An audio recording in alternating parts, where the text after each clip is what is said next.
Welcome to the Holistic Health with Dr. Heather podcast. A little bit about how I found you. I listened to your interview on Shawn Ryan, Oh, awesome. and I've always been, I'll say religious. I grew up Protestant. I converted to Catholicism in college, go to church every week. However, this past fall, my husband had an accident. He was life flighted. We found out I was pregnant and I quit my job. So a lot of life changes. Wow. And I figured I've always been one where I try to control everything. I'm like, okay, this is God's sign. I just need to pass it over. So then I heard your interview with Shawn, and I'm like, oh, this is life changing. Why have I not found him before? So Hmm. thank you so Oh, much well, for thanks. coming on. Oh, So yeah. a little bit about yourself that you want to share with your listeners. I know you're the founder and former lead pastor of Gateway. You're a New York Times selling author. You have the book, which I'm going to plug, which I love, Imagine Heaven.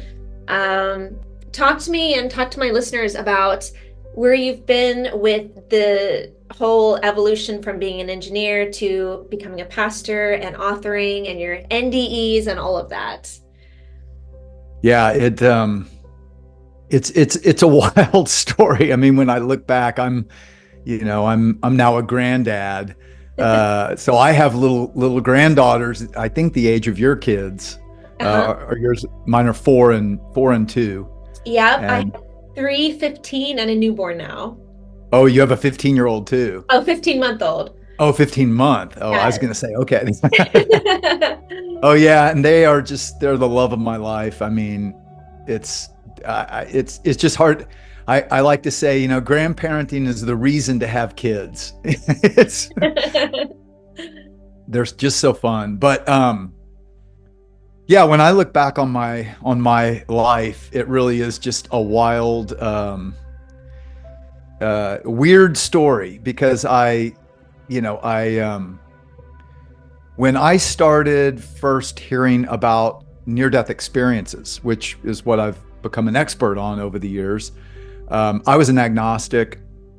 I grew up with my parents taking me to church, but I've always had this engineering mind. It's why I studied engineering and worked as an Sure. engineer. So I'm very analytical, and I want to know why. I want to know how do things fit, and why does it work? How do you know? It's like, so I was a very, troubling child, I'm sure, because I was always asking questions, and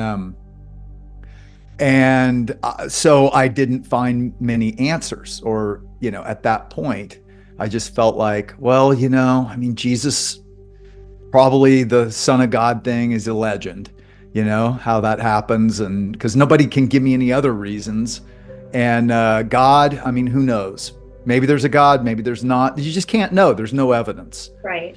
Well, then my dad is dying of cancer, and someone gave him, and this is decades ago, someone gave him the very first research that coined the term near-death experience. It's when a person clinically dies, and yet modern medicine resuscitates them, which of course is happening more and more Sure. in our day over the last 50 years.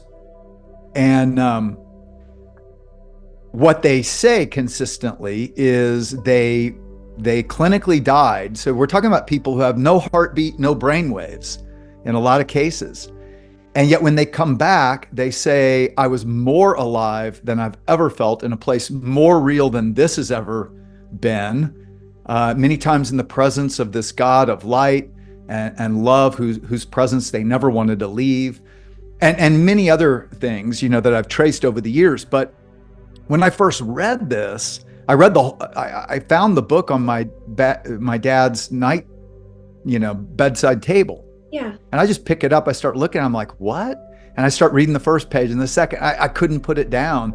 And at the end of reading it in one night, I said, oh my gosh, like, maybe this is the evidence I've been looking for, that there's something real to this whole afterlife, even God, Jesus stuff, because so many were talking about experiencing this God of light and love and Jesus.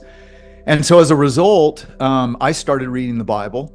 Mhm. And in a couple years I came to faith.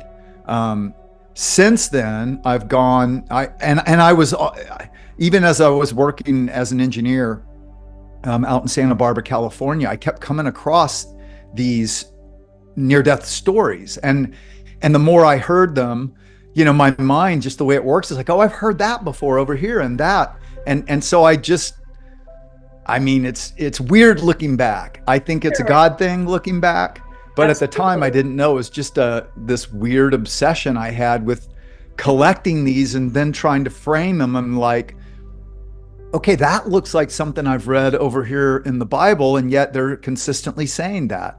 So I've been studying these for well over 35 years. In fact, the first talk I gave on the commonalities of these near-death experiences, and what I was really interested in is how I was seeing how they align with what the Bible's been saying all along. Right. And the first time I gave a talk on this was in 1989 at the University of California, Santa Barbara. So I've been doing it for over 35 years, and I've now studied well over 1,000 near-death experiences from people all over the globe.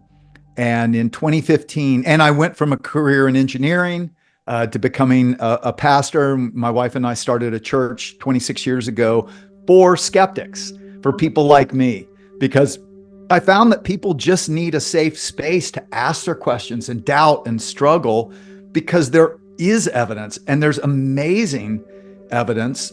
And also, even though there's mystery to this thing called faith, there's also reason. And so I found something so real and so important, and I think so helpful and hopeful to the whole world. That's actually why I left my career in engineering and started doing this. So in 2015, I wrote a book called Imagine Heaven, which what I was doing in Imagine Heaven was taking this 35 years of research and finally putting it in a book and showing how there are about 40 commonalities of what people consistently say in these near-death experiences, and showing how that aligns with what God's been revealing in the scriptures all along. And really so that people, I think, see this life in a new perspective. Yeah. I really think it does. I think it gives perspective on the good, the bad, the struggles, the suffering, why love is so important, Yes. and why it's so hard. So all of that, and then in last year I wrote a new book called Imagine the God of Heaven, which I went and I wouldn't have been able to do this before, but I interviewed 70 people, people on every continent in the world, from every background imaginable. And what I'm showing is that it doesn't matter what their expectation of the life to come or of God or none, they're experiencing the same God and the characteristics of this God. I'm showing how that all aligns, and really so that people, we all put God in a box, and Right. I'm trying to help people expand that box to realize that, like they commonly said to me, of all the beauty of heaven, of all the wonders of this new experience, of all the loving reunions of people that we've lost coming to grace, said nothing could compare to just being in the presence of God. Like, God is the love you've always wanted. And I think most people don't think that or know that or believe that. But when you start to realize that, boy, it changes everything. Oh, absolutely. Absolutely. I could see that. Now, one thing, growing up, I always asked, because kind of similar to you, I have a scientific mind. I'm like, well, if you're raised Hindu, you think that's the right religion. How do you know Christianity is wrong, or vice versa? And from your interviews, say, for example, a Hindu near-death experience, they still see God, correct? Yeah, I mean, so it's more complicated than that, which is why a whole book. But yeah, so in the new book, in Imagine the God of Heaven, for instance, Santosh Akarchi is one of the first stories in there. It's actually woven throughout. And he was a Hindu manufacturing engineer, grew up in India. The Hindu scriptures is all he knew, never read the Bible. And he told me, he said, when I died, I thought it was just nothing. Or maybe you come back as another life form. Sure. But that's not what happened to me. And he had his gallbladder erupted into his pancreas, and he was in the hospital for a week, and they couldn't get his blood pressure down. It was like 200 beats per minute, couldn't get it down to operate. And he hears code blue, everything goes chaos. And then suddenly he's up above his body watching this chaos. And he's like, what's going on? And then he said, this divine light comes to me. And so this is a commonality. And they say this light, he said, I knew this was a divine light, brighter than the sun, like 1,000 times. If I were in my body, it would just blow my eyes out. But it was mesmerizing to look at. And he said, I fell in love with this light because I knew it was for me and protecting me. And so he begins to follow and travel. And this is another commonality. And by the way, I'll put a little pause that we ought to come back to. You know, one of the things that convinced me that these aren't just, you know, these internet stories that, oh, you know, isn't that cool, but wish it were true. It's just not, right? Is that when people are out of their bodies, they say they have a spiritual body. They're still themselves, fully themselves. In fact, more alive than ever, with like 50 senses, 100 senses, not just 5. But what's important is they also many times are able to observe what's going on in the room where their resuscitation is taking place. And that's really key, because that was what got my analytical, skeptical mind engaged. And I can come back to that, because there are, in Imagine the God of Heaven, I go through 10 points of evidence that convince me, you know, and why so many of these alternate theories don't really, they're like throwing spaghetti against the wall, just hoping it'll stick, but it doesn't make sense of the evidence. So anyway, that's a commonality. So Santosh travels, another commonality. Sometimes it's through a tunnel. Sometimes it's just almost like through outer space, but in another dimension. But interestingly, a dimension that our dimensionality is contained within. So I give and I think that's part of what's going on. Yeah. I give the analogy of, imagine if we're living this 3-dimensional life on a flat 2-dimensional black and white painting in your room. And death means separation. So the soul at death peels off that 2-dimensional frame and is gone from that world. But you're now in a 3-dimensional world of color, all that was always there. And you can even look back and see what's going on in the flat 2-dimensional world you just left, because it's contained within, right? Right. That makes sense. But because they have up or down and they have side to side, they don't even have in or out. So they can't conceive of where you are out from their world. That's another dimension they don't even understand. Right. I think that's what's going on here. Huh. So anyway, Santosh follows this brilliant God of light, who he tells me parks over this giant compound. That's what he called it. Now, if you've ever been to India, which I have many times, because we helped build a hospital in India for people who couldn't afford medical care. And everywhere in India, there are these compounds, like high-walled, gated communities, areas. He said this, though, on the other side, he said, your eyesight is telescopic. It's like you can see thousands of miles. And it was this very high-walled, gorgeous walls, square in shape, thousands of miles. And inside, he said, just gorgeous. The beauty of the grounds and these buildings, he said, of otherworldly material. And he saw people there, and he longed to go in, and he was looking for a way in. And he said, and I counted, there were 12 gates. I counted them all the way around, 12 gates. And he said at the gate closest to him, And he said, I saw angels guarding the gates, and then I knew I'm looking at the kingdom of heaven. Wow. Okay, now pause for a second.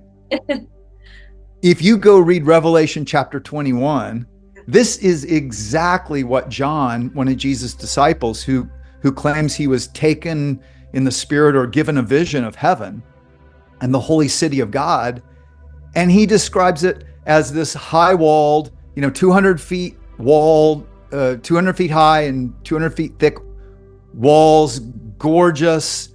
The light comes out of everything. 1,400 miles in a square shaped and 12 gates. 12 gates, and yeah. angels guarding the gates. Wild.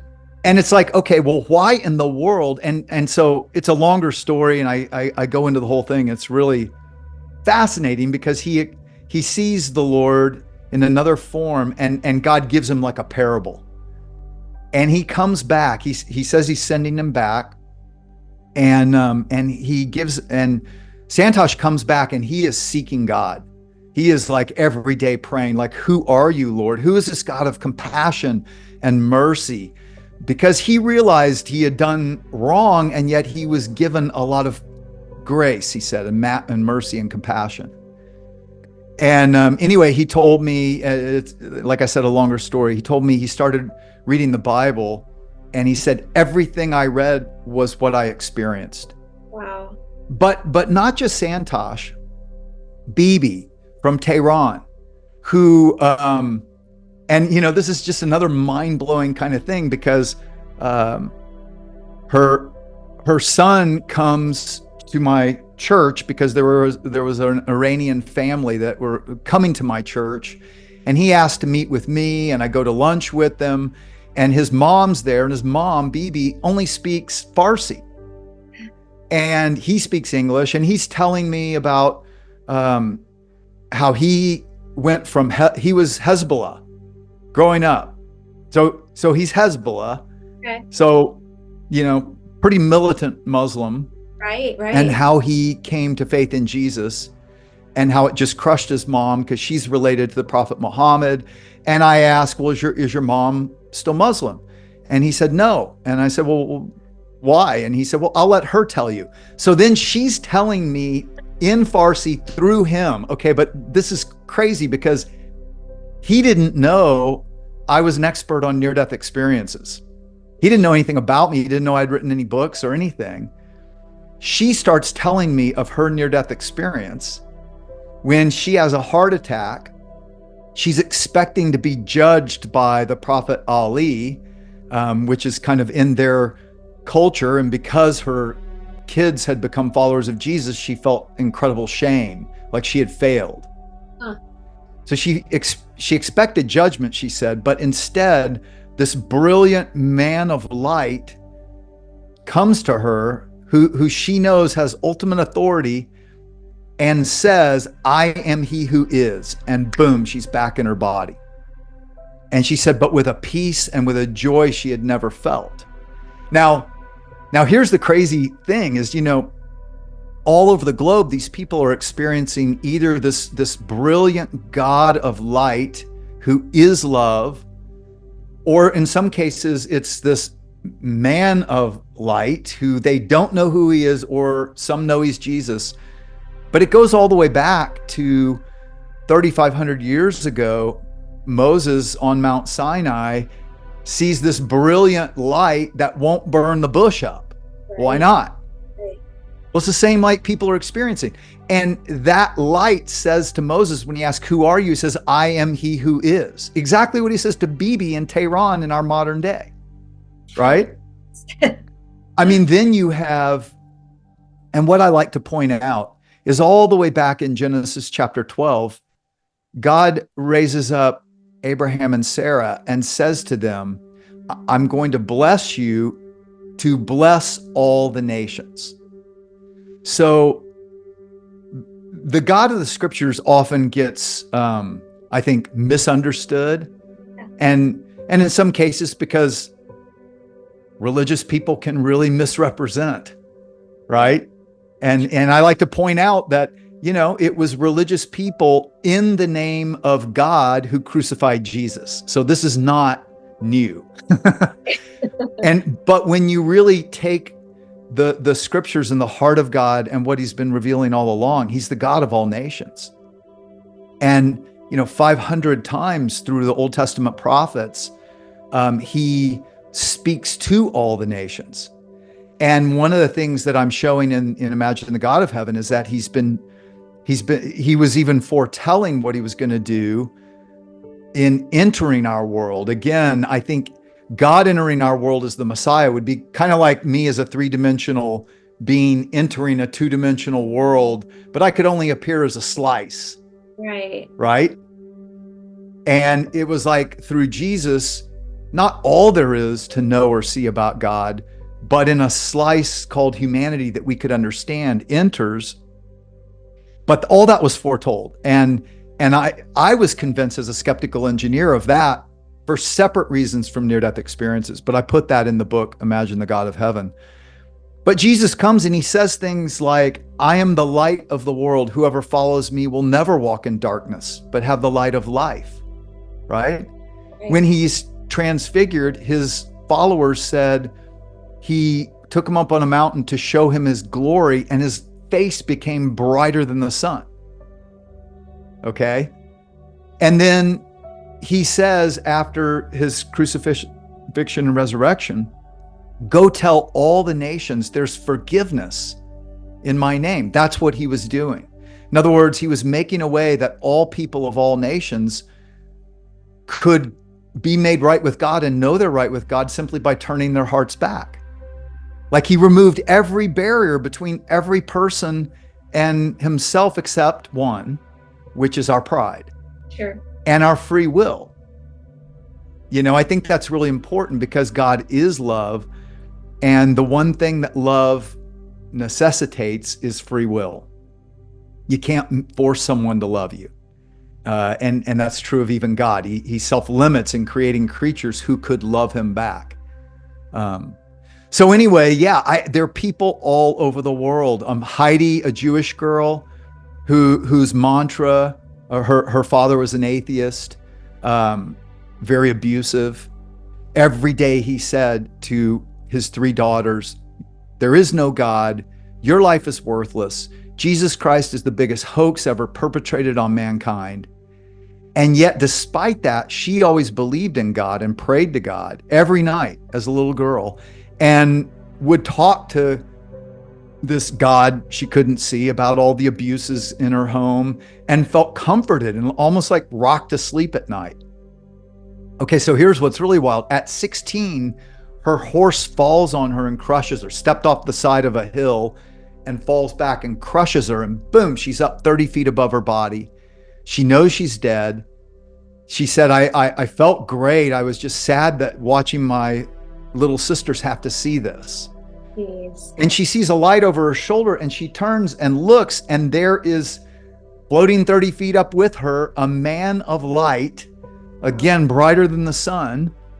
But she knew who it was, and she said, I know you. And she said, this was Jesus.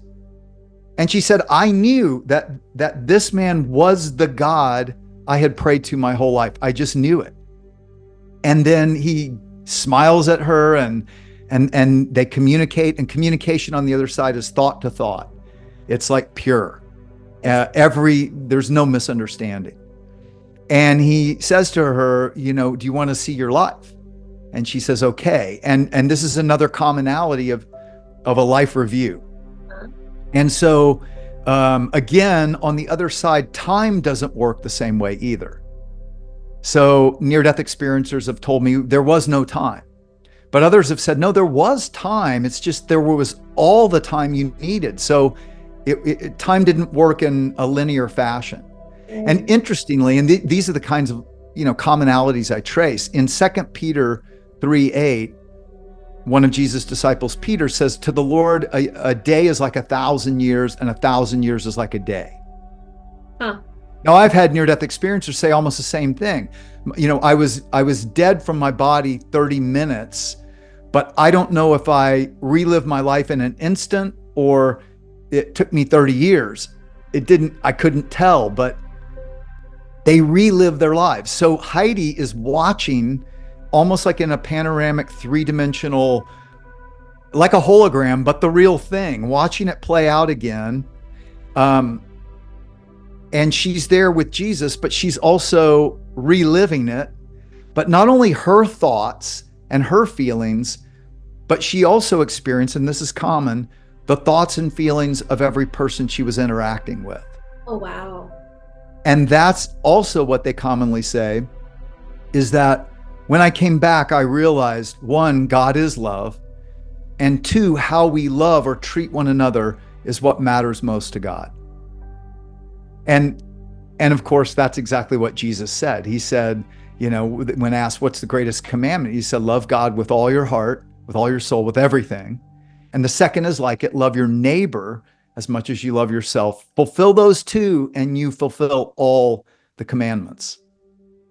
And so this is what near-death experience, and that's what I'm trying to show, that all these things they're coming back with, they align. In her life review, sees herself as a little 8-year-old girl and growing up praying at night.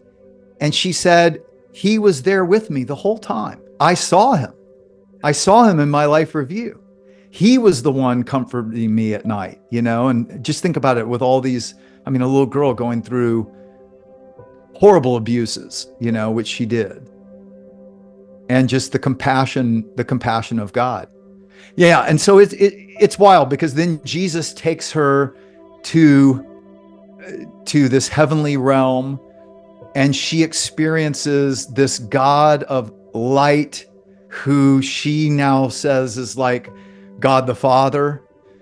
And she said to me, I don't know how God can be light, and God can be love, and God can also be a man, and how this God, the Father, was distinct from Jesus, yet they were the same. She said, I don't understand it, but that's what I experienced. So that's the wild thing that I'm showing is all over the globe. Swadik, a Muslim imam in Rwanda, has a similar experience. Dr. Bell Chung, who was a PhD psychologist in Singapore, another professor in Australia, a lawyer in Australia, chief anesthesiologist of the Bakersfield Heart Hospital, who grew up Hindu in India and thought near-death experiences were totally bogus. He had brought many patients back as a chief anesthesiologist and heard them say these wild stories of traveling through a tunnel to this place of beauty and this God of light, and he'd like give him a shot of antipsychotic drug. And then he had one himself. My goodness. It happened to him. And it's just wild, because it was exactly like what is recorded in Acts chapter 9, where, Paul, who was one of the Pharisees, he was one of the religious leaders of the group that had Jesus crucified, right? And the reason that happened is they had a lot of power and a lot of wealth. And Jesus really called them out on it. He said, you're hypocrites. You're whitewashed tombs. You look all pretty on the outside, but you're rotting. Your hearts are not in the right place with God. You're not about love. You're not about loving God and loving people. You're all about maintaining. Well, they didn't like that, and they ultimately crucified him. But of course, God used that for the greatest good. But Paul was one of them. And he was actually, this is after Jesus resurrected, he's on his way arresting followers of Jesus, putting them in prison, and even having them killed, because he thought, they're blaspheming, they're just wrong. So he's doing this in the name of God, right? And it says he's on his way when on the Damascus road, this Acts chapter 9, this brilliant light appears to him. Okay, sound familiar? And he says, who are you, Lord? Because he knows this is God, just like Santosh did. He said, no one had to tell me. I knew. There's no doubt who this is. And this brilliant light says, I'm Jesus, who you're persecuting. And Paul then, that's basically all he tells him. And then Ananias, this guy, comes to Paul later and explains what Jesus did. And so Paul still had a choice. And I like to point this out because near-death experiencers can experience all this wonder and this God of love, and they have a choice when they come back. They can either seek to know and follow this God, or they can still seek their own will in their own ways. And most don't, but some do. And so Paul, though, he ends up, of course, following Jesus and writes a good chunk of the New Testament. And interestingly, I think might have had a near-death experience when he was later in Acts chapter 14. It talks about how he was stoned to death. And then he talks in 2 Corinthians 12, he says of himself, 14 years ago, whether I was in my body or out of my body, I don't know, but I was taken up to heaven and I heard and saw things inexpressible. And so I think that might have happened, even in Lystra. So all that to say, though, here this Hindu man, Dr. Parti, chief anesthesiologist at the Bakersfield Heart Hospital, has the same experience. And he asked this God of light and love, "Who are you, Lord?" And he tells me, out of this light steps a man with a beard and a robe who stretches out his arms to him and says, "I'm Jesus, your Savior." And he drops to his knees and says, "Namaste." Wow. So yes, 70 people all over the globe I'm reporting on. And what I'm trying to show, and I think this is an important point because it gets misunderstood. Because many people go like, "Oh, so you're saying that Christianity is the right religion," right? That's kind of where people go. Sure. No, what I'm trying to show is there is only one God who created all people of all nations to be his children, all of us. And what he happened to do throughout history and ultimately through Jesus was for the sake of all people of all nations, so that anyone, anywhere, at any point could know they are right with God and walk in confidence of this loving relationship.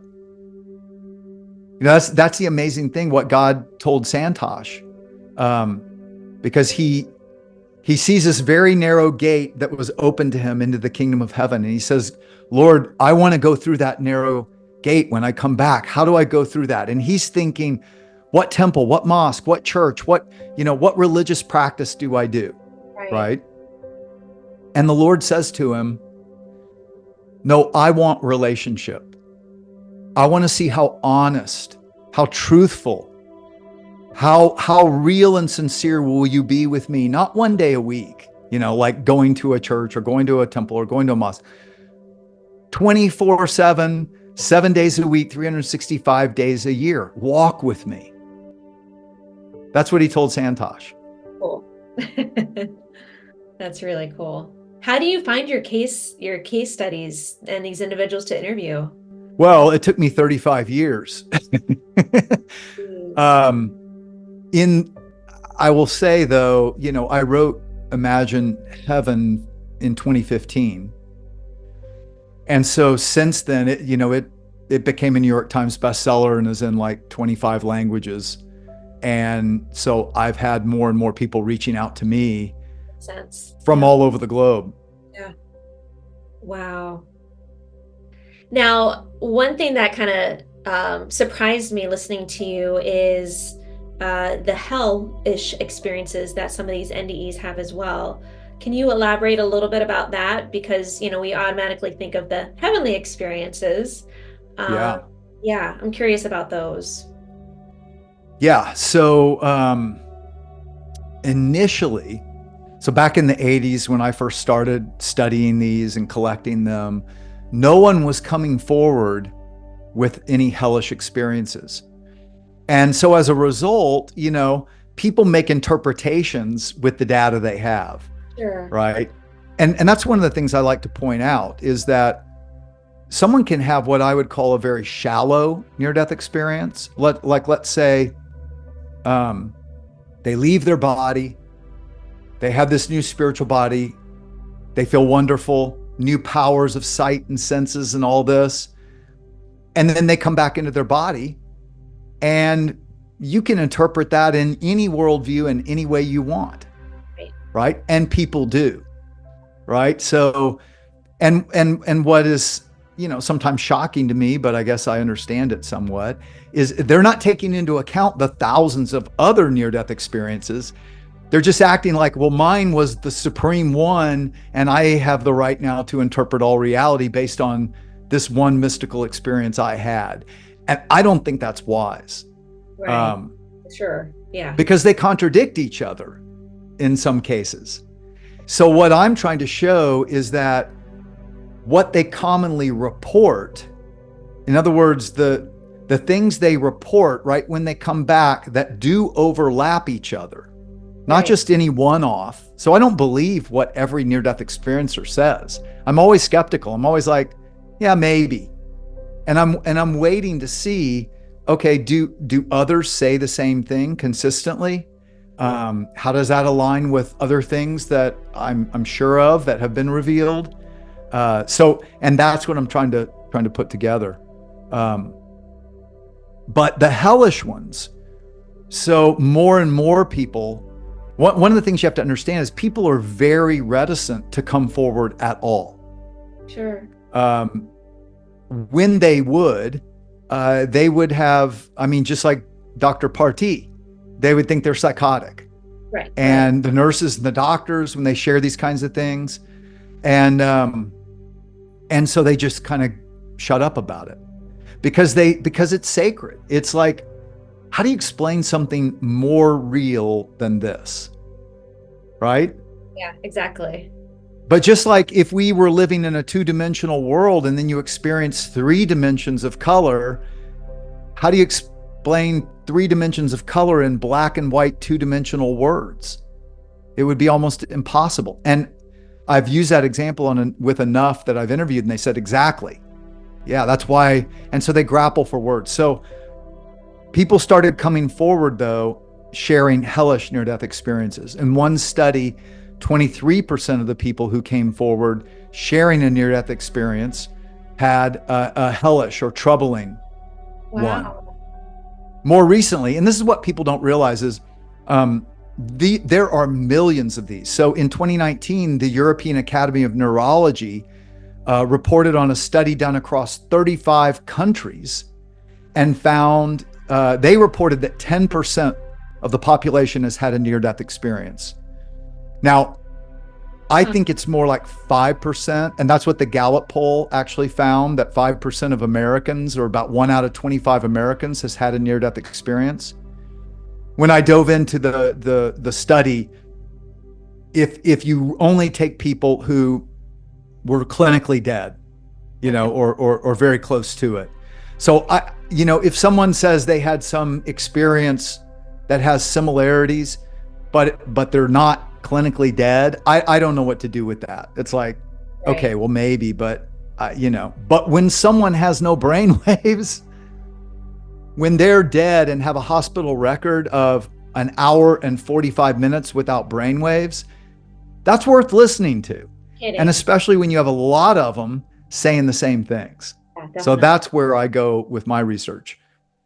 So all that to say, in that European study across 35 countries, the number who reported hellish experiences was even greater.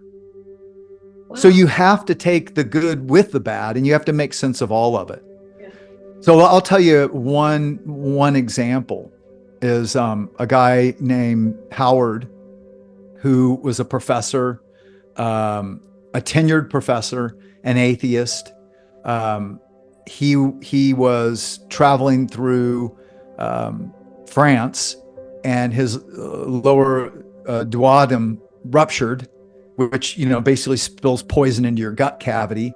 You have 5 to maybe 8 hours before you die. It was Saturday, so they couldn't find a surgeon, and after 8 hours, he dies. Now, he told me, I thought it was just you unplug the computer and the screen goes blank. There's nothing. He said, but what happened is suddenly I feel the worst I've ever felt in my life, and suddenly I feel wonderful. I'm standing by my bed in the room, and I said, "You didn't know you were dead?" And he said, "No, because I wasn't expecting that." And he said, I felt wonderful. And I'm sitting there thinking, what's going on? Because I feel so good. In fact, I have, he said I had these heightened senses. I felt better than I've ever felt. And then there are these people in the hallway calling his name. "Howard, we're here for you. Come with us." Now, interestingly, another commonality of near-death experiences is that oftentimes there is a welcoming committee of people. So in the good ones, for instance, people who are blind from birth, when they have a near-death experience, they can see. Oh, wow. And they report the same things as sighted people. So like Vicky is seeing these people in this heavenly realm coming toward her, and everything is just bursting with light. But she says the light was love and life, and it was coming out of everything. And there's this welcoming committee, and she sees her grandmother who had died and two of her close childhood friends who had died. They're all coming toward her. So that's a commonality. And interestingly, Jesus said that in Luke chapter 16. He says, use your worldly resources to make friends in this life, so that when it's all gone, they'll welcome you into an eternal home. So this welcoming committee is real and normal. Interestingly, blind people plus sighted people all over the world talk about the light of heaven being love and life coming out of everything. Okay, so Jesus' disciple John says God is love. Jesus said, I'm the light of the world, right? Follow me and you'll walk in the light of life. Okay, but fascinatingly, in Isaiah chapter 60, so the ancient Jewish prophet, and John in Revelation 21 says there's no sun or moon in heaven. The glory of God is its light, and the nations will walk in that light. And so here you have blind people saying that. Yet they wouldn't have heard that, because when they come back, when they're resuscitated, they're still blind. I'm about to interview another guy today who died at age 8 and was blind. I kind of went on a tangent. My point is, the welcoming committee is a commonality. Right. But with Howard, he has a welcoming committee as well, but he doesn't know who this is. He thinks these people in the hallway who are calling to him, come with us, are the hospital staff. Oh. And he says to them, I need surgery. And they say, we know, come with us. Don't you want to get better? We've been waiting for you a long time. Don't you want to get better? Come with us. Okay, so what I like to point out is, if Howard's near-death experience had ended there, right? He's resuscitated. Sure. He would have come back saying, it's all good. Atheists go to heaven. I had this new spiritual body. I felt wonderful. There were these nice people. Life goes on. I don't need to change. Nothing matters. Doesn't matter what you think, what you believe, how you act, because he told me I was not a good person. He said he wasn't faithful to his wife. He wasn't good to his kids. He said I was just about me and building my own personal fame and worth. But what happened, and I report this full story, it's pretty wild, in Imagine Heaven, in the chapter on hellish near-death experiences.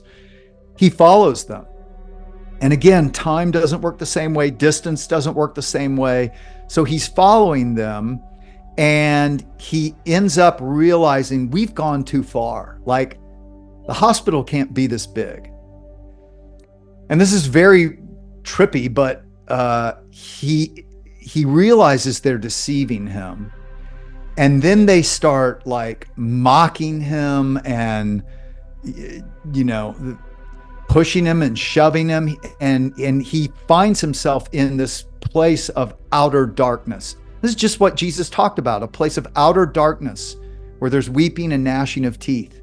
That's the way Jesus described it.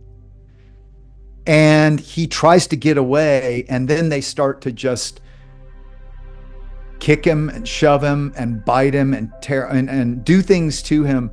So Howard is a good friend now. He's become a good friend over the years, and I've interviewed him many times. And he's told me, as I've asked more and more details, he says consistently, I can't go farther than that in explaining to you what happened. He said, because I've had PTSD from it. Wow. Because it's more real than this. And so the wild thing, and I won't tell the whole story, but Howard, in this darkness, though, hears in his soul, and they are doing things imagine the worst prison scene. Imagine the worst things that people can do to other people, and then multiply it. And here's, I'll put a little pin on it. Here's why. Because hell, God did not create hell for people. You know, he doesn't want anybody to go there. But God created people for love. God is love. And he created us for his love and to love him back. But like I said, you know, I can't buy someone else's love. I can give them gifts, but maybe they love the gifts, but don't love me. I can't put a gun to their head and make them love me. You know, they may parrot stuff, but that we all know that's not real love. So God allows us in free will even to reject God. And so I believe that is why we are in this temporal world for a time, not forever. And we are experiencing both a taste of heaven and a taste of hell. You know, why does God, if he loves us, allow so much suffering? Sure. Well, what if God, because he loves us, is allowing so much less suffering for a time, right, in hopes that we'll see what's missing, yeah, which is God and God's will and God's love and God's light. And yet he's not removed completely. So in this world, we have a conscience, and we have, I think, the promptings of God's spirit and even law. Those things constrain evil. But the only place that God stays out is hell. So God created a place where free will creatures who say, I don't want you, God. I want my will be done. I know what's best for me, you know? Right. And basically reject his love. And so there's no love, there's no light, there's no life. Every good thing we've ever enjoyed and created, you know, we're deceived if we think we somehow thought that up. He created us to be able to experience all that. Right. So that is what hell is. And Howard told me it is the free will creature then without the love and life and light of God, just saying my will be done. So it is dominate or be dominated. Ugh. And he experienced it. But here's the love and the grace and the mercy of God. Even in that place, he hears he said in his solar plex, like his heart soul, he hears, pray to God.